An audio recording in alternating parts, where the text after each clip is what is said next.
जाओ commonly used blocks में, मैं चेक कर लेता हूं एक बार, या तो यहाँ पे होगा या उस पे सिग्नल्स वाले पे होगा।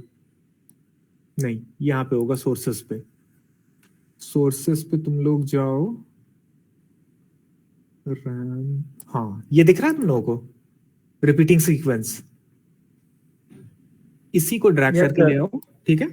इसी रिपीटिंग सीक्वेंस को यूज करके हम लोग क्या बनाते हैं, ट्रायंगुलर सिग्नल बनाते हैं अपना, ठीक है। अब देखो ट्रायंगुलर सिग्नल कैसे बनाओगे, इसे कुछ इस तरह से देख लो। तुम्हें चाहिए मान लो 2 किलोहर्ट्ज का ट्रायंगुलर सिग्नल, ठीक है। 2 किलोहर्ट्ज का ट्रायंगुलर सिग्नल अगर बनाना है तो किस तरह से बनाओगे, ये कुछ इस प्रकार का होगा। मैं एक बार चेक कर लेता हूं किस तरह से बनाया है मैंने।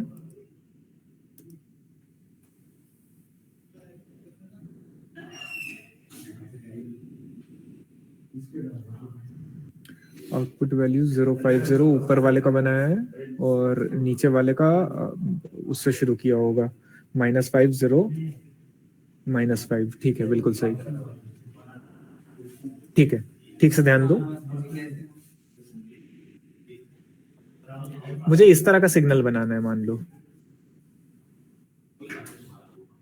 ठीक है। और इसका टाइम पीरियड मान लो है 2 किलोहर्ट्ज, ठीक। आराम से बना सकता हूं बिना किसी दिक्कत के। और इसका मान लो मैं वैल्यू रख रहा हूं 5, पीक वैल्यू रख रहा हूं 5, ठीक है। तो रिपीटिंग सीक्वेंस यूज करके इसको आराम से बना सकता हूं। कैसे, ये टोटल कितना है, अगर फ्रीक्वेंसी इसकी 2 किलोहर्ट्ज है तो ये टोटल कितना हो जाएगा, 1/2000 सेकेंड्स, ठीक है। 1/2000 कितना होता है, कैलकुलेट करके बताओ खटाक से।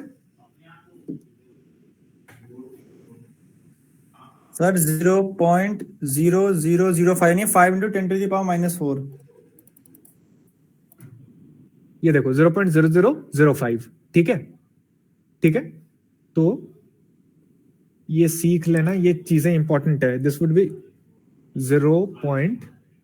दिस टोटल वुड बी, मतलब ये वाला जो टाइम पीरियड होगा ये क्या हो जाएगा, 0.005, ठीक है। तो ये बताओ पीक कितने पे आ रहा होगा, पीक कितने पे आ रहा होगा, कितने टाइम पे आ रहा होगा पीक।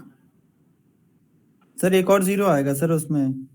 एक और 0 आएगा इसमें, ठीक है, चलो वो तो तुम लोग चेक कर लेना। पीक कितने पे आएगा, अगर ये इतना टाइम है तो ये कितना होगा, ये टाइम कितना होगा, उसका आधा हो जाएगा। इसका आधा हो जाएगा। और ये टाइम कितना है, ये 0 है, ठीक है। तो रिपीटिंग सीक्वेंस में अगर ट्रायंगल इस तरह का बनाना है मुझे, तो सिंपली क्या करूंगा मैं, देखो 0, पूरा टाइम पीरियड 0.0005 और बीच का टाइम है 0.00025, ठीक है। 0 पे वैल्यू ट्रायंगल का 0 है, आधे पे वैल्यू पीक है 5, और फिर टाइम पीरियड पूरा होते ही वैल्यू फिर से 0 है, ठीक है। यहां पे फिर से देख लो चाहो तो, 0 पे वैल्यू 0 है, आधे टाइम पीरियड पे वैल्यू पीक है, और फिर टाइम पीरियड पूरा होते ही फिर से वैल्यू 0 है। तो रिपीटिंग सीक्वेंस में ऐसे ही मैं वैल्यूज पुट कर लूं, टाइम के वैल्यूज पुट कर दूं और आउटपुट के वैल्यूज पुट कर दूं, तो मुझे अपना जो भी रिक्वायरमेंट है उस फ्रीक्वेंसी और उस मैग्नीट्यूड का एक ट्रायंगुलर सिग्नल मिल जाएगा, ठीक है। तो एक मैंने इस तरह का सिग्नल जनरेट कर लिया, दूसरा मैंने इस तरह का सिग्नल जनरेट किया है, -50 -5। ये वाला सिग्नल किस तरह का है, ये वाला सिग्नल इस तरह का है, यहां पे खुला हुआ था। रेड वाला जो सिग्नल है वो नीचे वाला है, और ब्लू वाला सिग्नल ऊपर वाला है, ठीक है। दोनों का पीक वैल्यू कितना है, 5, पीक वैल्यू 5 है, ऊपर वाले का 5 है, नीचे वाले का भी पीक वैल्यू 5 है। ये -5 से शुरू हो रहा है और 0 तक जा रहा है, ठीक है। किसी को कोई संदेह यहां तक? No sir. नहीं। अब देखो क्या हो रहा है, हाँ बोलो। चलो उसकी अपने पीक वैल्यू 5 रखी है और आपने हाँ साइनसॉइड वाले में 4 रखी थी उसकी वैल्यू, हाँ हाँ हाँ हाँ, बिल्कुल सही, तो फिर 5 बिल्कुल आएगी। सही। ये पॉइंट मैंने जानबूझ के 4 और 5 रखा है। चलो एक चीज बता देता हूं तुम लोगों को, देर इज समथिंग, अब ये चीज एक्चुअली तुम लोग पढ़ चुके हो, रुको फिर भी बता देता हूं। There is something known as MI, क्या मिशन इम्पॉसिबल है ये? नहीं, modulation index. This is equal to the ratio of the modulating signal, peak value of the modulating signal upon the peak value of the carrier signal, ठीक है। Peak value of modulating signal upon peak value of carrier signal. तो at most ये दोनों 1 के बराबर रखते हैं, उसके ऊपर नहीं जाते हैं वरना ओवर मॉड्यूलेशन हो जाता है। और यूजुअली जो प्रॉपर वैल्यूज आते हैं हमारे कंट्रोल रेंज के होते हैं 0.7 टू 0.9।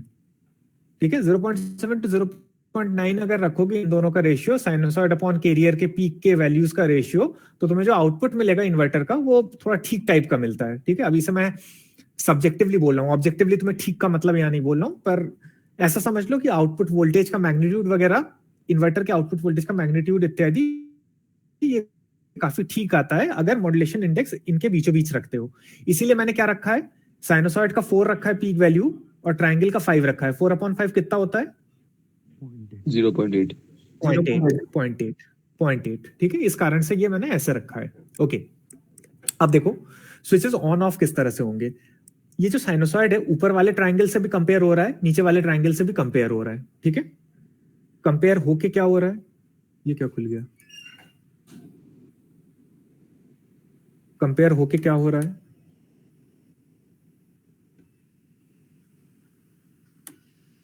देखो इन दोनों को कंपेयर कर रहे हो और जब जब साइनोसॉइड इस ट्रायंगल से बड़ा है, तुम जो भी पॉजिटिव आउटपुट आ रहा है, इफ द ये क्या लगा हुआ है तुम्हारा, ग्रेटर देन का एक फंक्शन लगा हुआ है। So whenever the magnitude of the sine is greater than the magnitude of the upper triangle, upper triangle मतलब ये वाला ब्लू वाला, जब जब साइन का मैग्नीट्यूड ब्लू वाले ट्रायंगल के मैग्नीट्यूड से ज्यादा है, तब तब क्या कर रहे हो, तब तब तुम 1 पे हाई सिग्नल दे रहे हो। डिजिटल पढ़ रहे होगे तुम लोग, उसमें हाई लो का कंसेप्ट देखते होगे। जब जब साइनोसॉइड ऊपर वाले ट्रायंगल से ज्यादा है, साइनोसॉइड का मैग्नीट्यूड ऊपर वाले ट्रायंगल के मैग्नीट्यूड से ज्यादा है, तब तब क्या कर रहे हो, 1A को हाई कर रहे हो। ठीक है, 1A कंपोनेंट को हाई कर रहे हो। और ये 1A है क्या यार, ये हो क्या रहा है, नहीं नहीं सर, वो रुको, पीछे क्यों नहीं जा रहा है ये, मैंने उधर कॉपी किया था, 1 minute,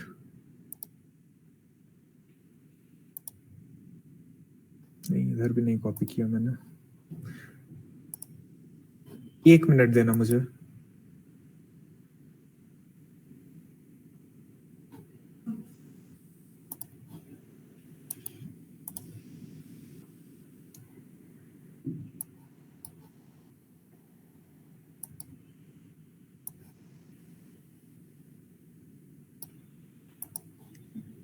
In fact, let me copy the whole diagram so there is no trouble later.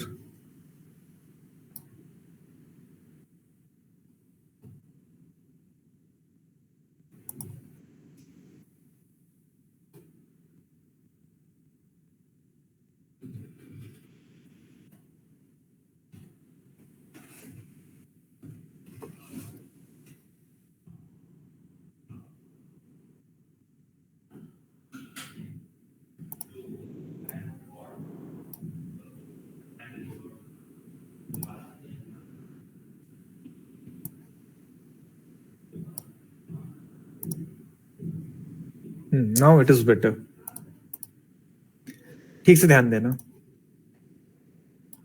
यहां पे जो कंपैरिजन कर रहा हूं मैं, अच्छा इसको एक बार दिखा देता हूं वरना बाद में दिक्कत होगी।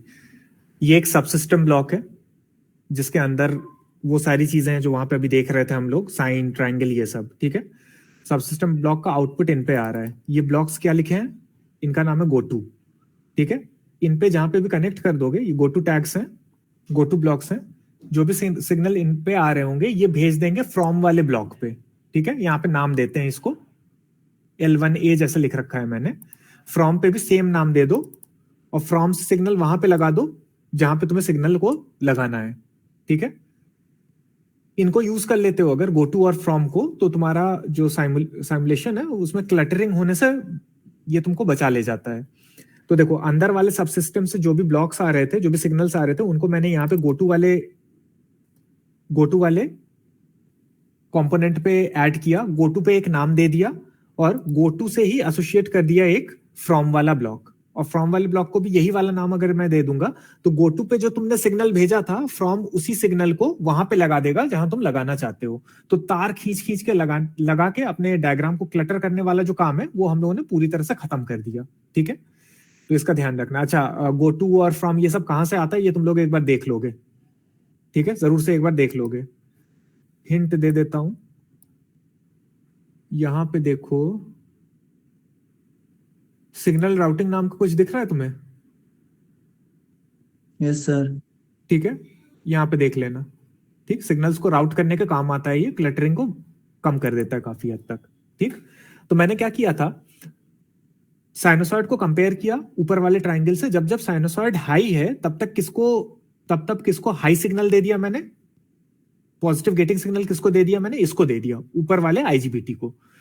अच्छा, ठीक, इसके विपरीत जब जब, यहां पे ध्यान दो, जब जब इस कंडीशन का उल्टा है, क्या किस कंडीशन का उल्टा है, फोकस करते जाना। ठीक है, मेन चीज पे हम लोग हैं इस समय। साइनोसॉइड ऊपर वाले ट्रायंगल से जब जब बड़ा था तब तब तुमने किस स्विच को ऑन किया, किस स्विच को गेटिंग सिग्नल दिया,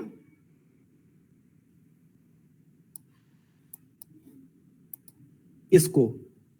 ठीक है, 1A को तब तक तुमने गेटिंग सिग्नल दिया। अब ठीक ठीक इसका विपरीत देखो, जब जब ऊपर वाला ट्रायंगल साइनोसॉइड से बड़ा है तब तब तुम किसको गेटिंग सिग्नल प्रोवाइड कर रहे हो, क्या लिखा हुआ है यहां पे देखो, 3। हाँ यहां पे तो 3 लगा हुआ है, ये तो तुम्हारे आउटपुट के कंपोनेंट्स हैं, सब सिस्टम के कंपोनेंट्स हैं। जस्ट नीचे का टैग देखो, L1C L1C। ठीक है, ऊपर वाले ट्रायंगल से साइनोसॉइड बड़ा था तो तुमने किसको दिया था सिग्नल, सबसे पहले वाले आईजीबीटी को, इसको। ठीक है, और अगर ठीक इसका उल्टा कंडीशन है, अगर ट्रायंगल बड़ा है साइनोसॉइड से तो तुम L1C को दे रहे हो, L1C को गेटिंग सिग्नल दे रहे हो, ऑन होने वाला सिग्नल दे रहे हो। L1C कहां पे कनेक्टेड है, तीसरे वाले थायरिस्टर पे। तो तुरंत यहां से तुम लोग कह सकते हो कि पहला वाला थायरिस्टर और तीसरा वाला थायरिस्टर ये दोनों एक दूसरे के क्या हैं,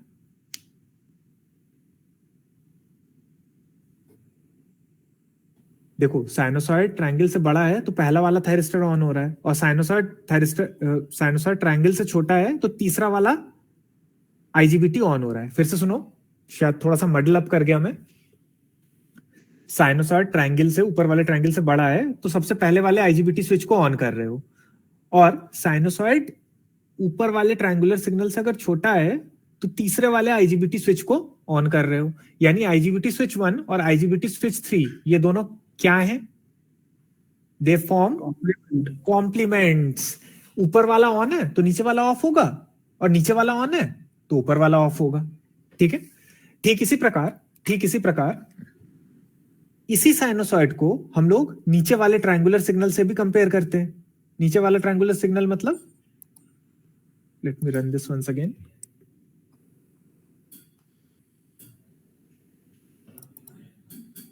ये जो लाल वाला सिग्नल है, साइनोसॉइड को मैं लाल वाले सिग्नल से भी कंपेयर करूंगा। ठीक है, और इस केस में किसको मैं गेटिंग सिग्नल प्रोवाइड कर रहा हूं, जल्दी से देखो। अगर साइनोसॉइड नीचे वाले ट्रायंगुलर सिग्नल से बड़ा है, साइनोसॉइड नीचे वाले ट्रायंगुलर सिग्नल से बड़ा है तो मैं IGBT2 को ऑन होने वाला सिग्नल प्रोवाइड कर रहा हूं। देखो L1B लिखा हुआ है। If the sinusoid is greater than the lower triangle then I am providing the firing pulse, the gating signal to the second IGBT। अब चौथे वाले को कब सिग्नल दे रहे होंगे तुम लोग अंदाजे से बताओ, अब बिना देखे।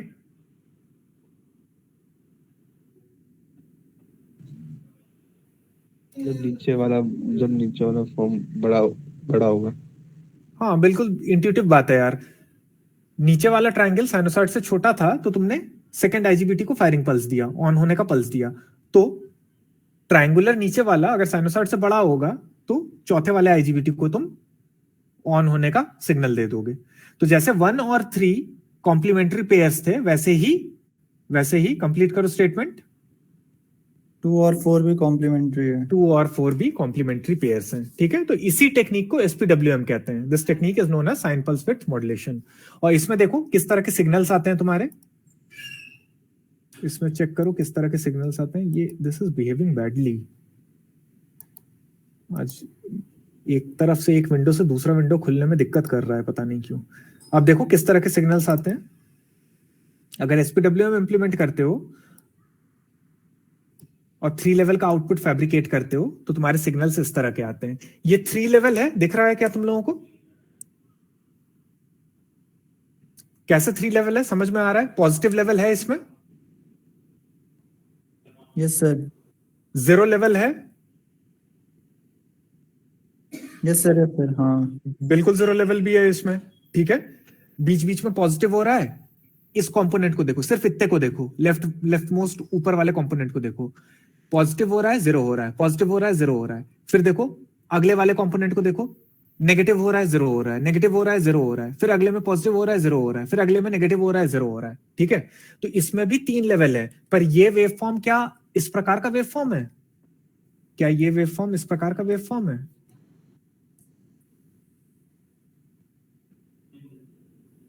तीन लेवल का तो वो भी है, पर क्या ये इस प्रकार का वेव फॉर्म है? नो सर, नहीं। इस तरह के वेव फॉर्म में एक फाइनाइट ड्यूरेशन के लिए पॉजिटिव, फाइनाइट ड्यूरेशन के लिए 0, फाइनाइट ड्यूरेशन के लिए नेगेटिव आ रहा था, ठीक है। और फिर यही पैटर्न रिपीट हो रहा था। जबकि इसमें देखो, जब SPWM से 3 लेवल आउटपुट बना रहे हो तो पॉजिटिव 0 जल्दी जल्दी आ रहे होंगे, वैसे ही फिर नेगेटिव 0 जल्दी जल्दी आ रहे होंगे, फिर अगले में पॉजिटिव 0 जल्दी जल्दी आएगा। तो अगर इस तरह का 3 लेवल आउटपुट बनाते हो ना, तो इसमें फंडामेंटल कंपोनेंट के अलावा, इसका अगर फोरियर सीरीज निकालोगे तो फंडामेंटल कंपोनेंट के अलावा जो हार्मोनिक वाले कंपोनेंट होंगे उनकी फ्रीक्वेंसी काफी अधिक होगी और फिल्ट्रेशन आसान हो जाएगा, ठीक है। तो आज का प्रैक्टिकल बस यहीं तक का था। तुम लोगों को क्या करना है अब, रिजल्ट लेने से, अच्छा रुको, यहां तक किसी को कुछ पूछना है? यहां तक किसी को कुछ पूछना है? नो सर, नहीं। अब तुम लोगों को क्या करना है वो सुन लो, क्योंकि एज इट इज मैं ये दूंगा तो तुम लोग कॉपी पेस्ट करा के सीधे सीधे चेप दोगे। तुम लोगों को सिर्फ एक काम करना है यहां पे। क्या?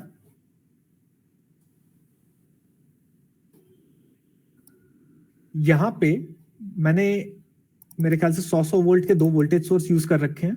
तुम लोगों को यहाँ पे 2 वोल्टेज सोर्स ना लेके यहाँ पे सिर्फ एक वोल्टेज सोर्स लेना है 200 वोल्ट का। दीपांशु है यहाँ पे? यस ठीक है।